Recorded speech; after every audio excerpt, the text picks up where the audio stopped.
Okay, I've repeated my pattern a total of 3 times the pattern stripes. As you can see, I started with magenta and ended with the variegated, and I did that 3 times. And it is about 64 inches long, and I think that is plenty long enough.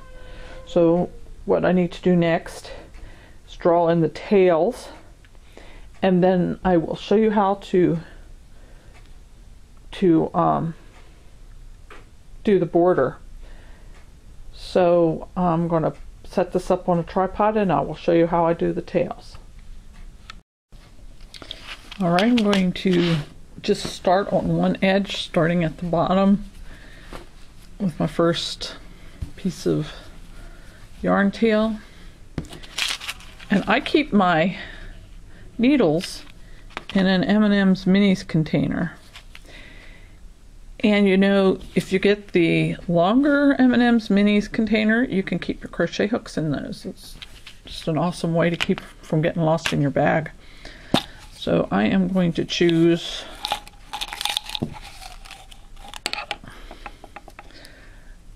a rather large tapestry needle because I'm using medium worsted weight yarn.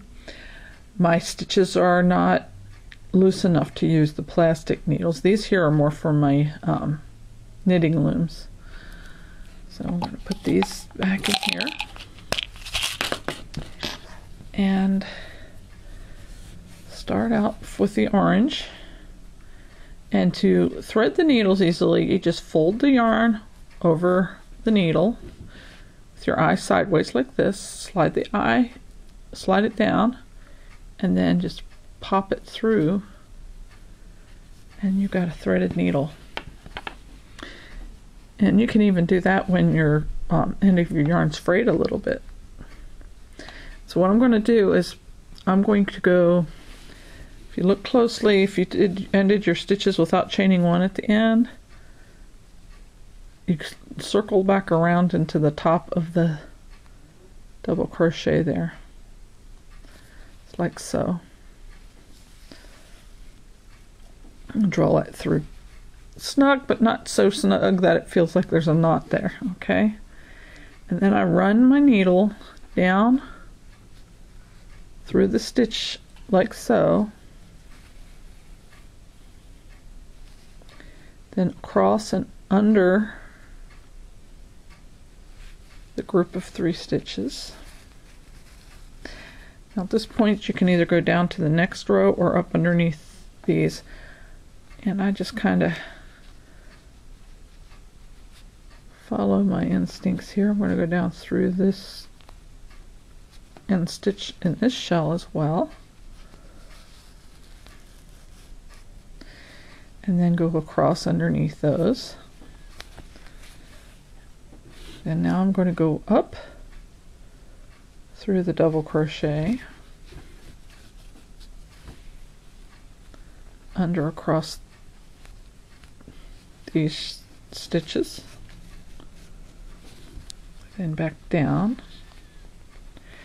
So see, you're going through your stitches and up and down. That way your yarn will always have some give. If you just go straight across and somebody stretches the afghan even the slightest, the tails will pop back out. So I just bring it back and forth and through and under until you have the whole thing drawn in, or if you have a really long end. And this is at a corner, so I can go under 6 here. Okay. And if you have a really long end, you draw it under a few inches and then cut it off. So. Okay, and if you drew your stitch up at all, you just kind of pull on that so that it'll get buried. And that's the tail drawn in. Okay, I'm going to finish drawing in the tails, and then the next video we will start on the border.